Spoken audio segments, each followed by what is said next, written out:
When I found out I was going to be a parent, I immediately felt a lot of anxiety and worry. So I went on to BetterHelp to try to look for a therapist to help me with that. My relationship with my family and with my boyfriend and with myself were suffering. I really needed help. I was ruminating a lot. Really getting those thoughts out to a therapist and getting feedback was just life-changing. Discover what BetterHelp Online Therapy can do for you. Visit BetterHelp.com today.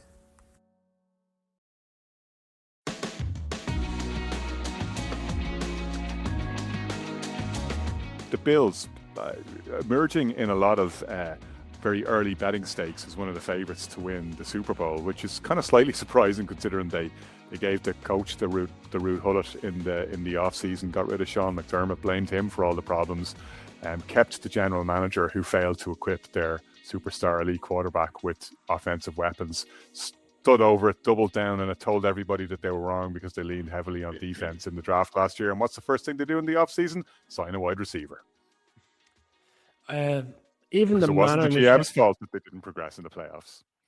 No, that's what it's going to come to. Like, if you watch that press conference at the very end of the season after we say really Sean McDermott's services, they really did try to throw him under the bus. Essentially, the owner and the GM were essentially in lockstep. Oh, it's all McDermott's fault. I mean, yeah, it isn't. It isn't. I mean, he's coached games in the playoffs that he should have won, and there's been time and time again where they were so close to getting over the hump.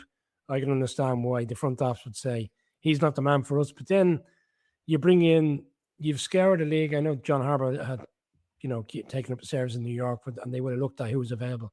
Then they bring in an offensive coordinator, kind of who had the pressure on as well for a period of time that people were wondering is Brady the right man to even be the offensive coordinator there? Never mind being the head coach of the team.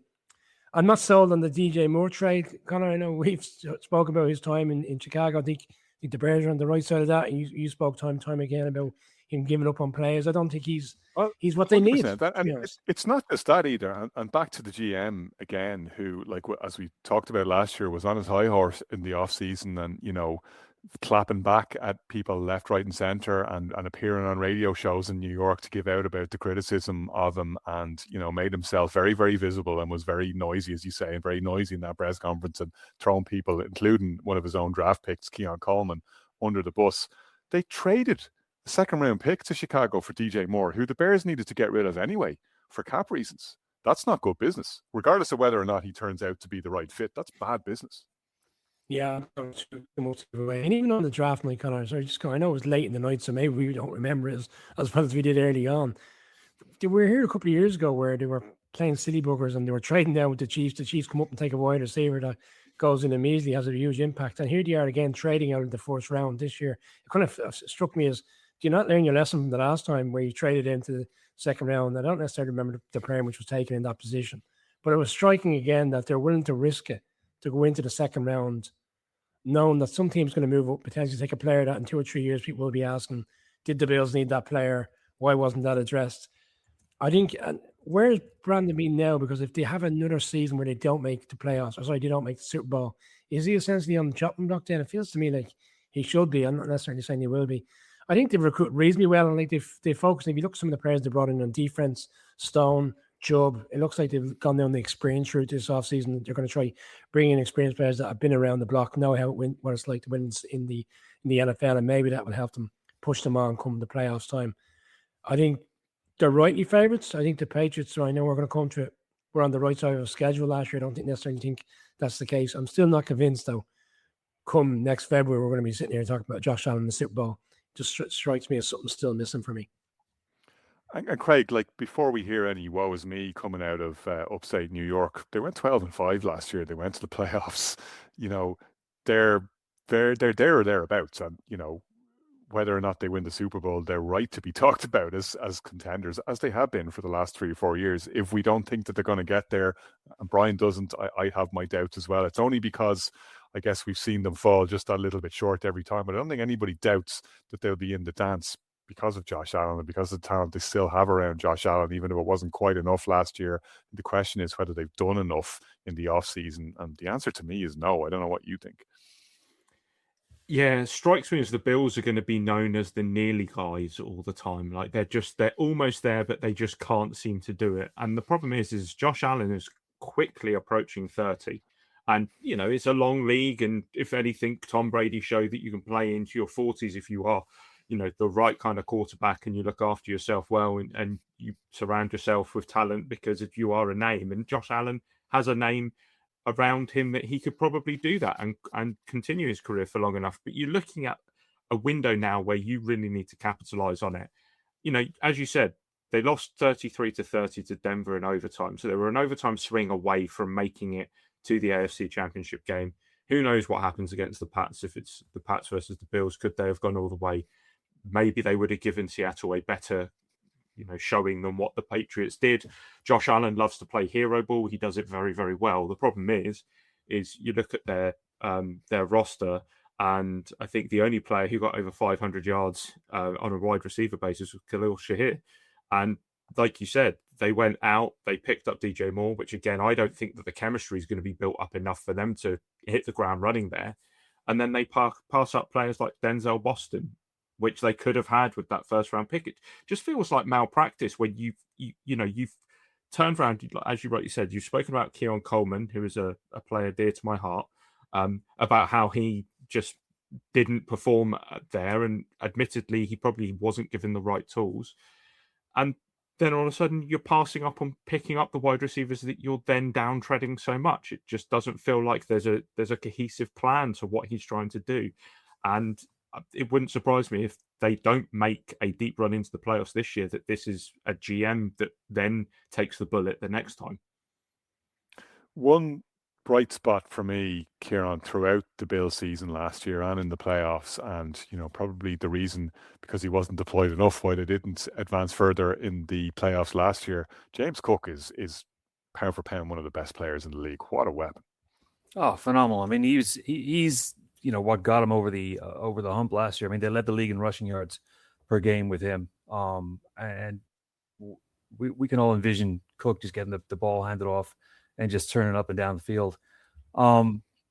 He's a massive part of what the Bills are trying to do this year. And, you have to think that sooner or later, with the stats, with the years that Allen is building up in Buffalo, you have to think that sooner or later something's going to click. I mean, the run of 5 division titles came to an end last season, but, 7 straight seasons with double-digit wins.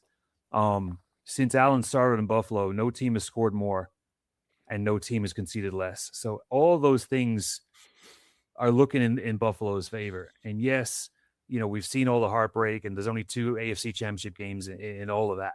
It's got to end sooner or later, and something's got to come good for the Bills. Is it the new stadium? Is that going to be the new mojo? Is it going to be the kind of revamped defense, which was, I mean, we all remember how bad that rush defense was last year, ranked 30th in the league. And what did they do? They went out and got a whole bunch of free agents. They got, Mike Dana from the Chiefs, D. Alford, C.J. Gardner-Johnson. So they've seen that problem and hope that they've addressed that. But like we've been talking about with the wide receiver room, I mean, I even remember that at the playoff game against with the Jags and the Bills, just the paucity of weapons available. We just remember Allen looking around and just tucking the ball and going for 4 or 5 yards and making all the plays himself, because there was nothing really out there. I mean, when you got Brandon Cooks and McCole Hardman coming on and kind of, I don't want to disparage them, but third rank wide receivers at this stage. So that's my concern with the Bills. If DJ Moore is your big splash on offense, I'm not sure that's going to pad up that already suspect wide receiver room. So again, all the pressure goes back onto James Cook and onto Josh Allen to produce all the yards, because I just don't see any real change in what's happening in that wide receiver room and how they're going to turn around that kind of paucity of available players. So they're kind of banking on that defense being bulked up, stopping the run, getting some big bodies back there. But again, are we going to be surprised if Allen is going to be, 15 for 18, tucking the ball and running for, 180, 190 and grinding wins out with James Cook? Because that's my concern with the Bills right now. I mean, you saw, and again, we'll go back to Bean. He was criticized for the wide receiver room.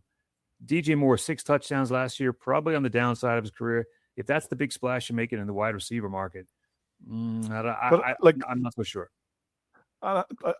Like back to where we started, obviously, and you're bringing up Bean again, and the lack of impact moves in the off season. We've just seen the Rams make the biggest splash of the entire offseason, a team that's been nearly men for the last 2 years. Like that's the kind of thing that it takes. And look, they may end up with egg on their faces yet, if Matthew Stafford gets injured. But those are the kind of risks you have to take. And it just seems like the Bills have not been willing to do that. Like in an AFC where Patrick Mahomes is coming off a serious injury, isn't maybe going to be back to full speed for the Chiefs until maybe 3, 4, 5 games in. If he does get back to that level, that's a massive question mark. You talked about the Patriots and how they benefited from the easy schedule last year. Obviously a very difficult offseason for them with Mike Vrabel. You know, what's going to be going on with Cincinnati, and will they finally get things right around Joe Burrow? Like, where else are your challengers going to come from? Like, this is the time to be brave in the AFC. You know, I talked about last year when the Colts traded for Sauce Gardner. Whether or not it works out, I at least appreciate their identification of the opportunity that lies in front of you here. You know, even the Broncos, we were talking to Mark Slayer the other day and asking him, what do you think? Did the Broncos do enough in the offseason? Like, they had that big signing for Jalen Waddle, but otherwise were very quiet. Like a team that seemed to be kind of content to more or less rest on their laurels. Like the AFC to me looks to be there for the taking, and I just don't understand why the Bills of all, being that close, wouldn't do more. Yeah, 100%. 100%. Go ahead, Brian. Sorry, yeah, Connor, it feels like they tried to go down that road. I know I'm going back 4 years now, 2022 free agency. On Miller. Yes, exactly. And the deal, that I know it's like it's hocus pocus because the same move that another team made. Yeah, so like, at the time, 2022, I think they were coming off the AFC Championship game defeat, if I remember correctly, and they felt Von Miller still had enough juice left in them to put them over the edge. It feels to me like not necessarily they've been burnt before by going down that road. That road, I suppose he was a free agent as opposed to giving away draft selection, but it just feels like they're quite reserved in willing to go down that route defensively. However, on the other side, offensive, Allen doesn't have enough weapons. Okay, we'll trade away a second round pick for a wide receiver, which we all believe is on the wrong side. I just want to throw one more nugget in, kind of transitioning into a new stadium. Everyone, it looks fantastic. Don't get me wrong. All the coverage you see of Highmark Stadium looks fantastic. Looks like the kind of stadium we'd all love to enjoy the experience of an NFL game at. But will it be as, what's the right word? Not daunting, but the way the atmosphere was created in the other stadium. Like, I look at their schedule and they've got 3 back-to-back games. Sorry, week 2, week 3, week 4, all at home in Highmark. So it looks to me like they're trying to get them off to a fast start. Lions, Chargers, and Patriots, all difficult games in their own right. Connor, you know, they're going to need time to get used to this new surrounding. It's not a foregone conclusion. Everyone's going to go in there and they're going to wipe the floor of them. I think that's also a quirk for next season. As long as they have shovels for the snow, which they're shoveling with their tops off, and as long as they know where the lighter fluid is to light the picnic tables on fire so they can jump through them, they'll be fine. I'm famous the bright side. Yeah, of course.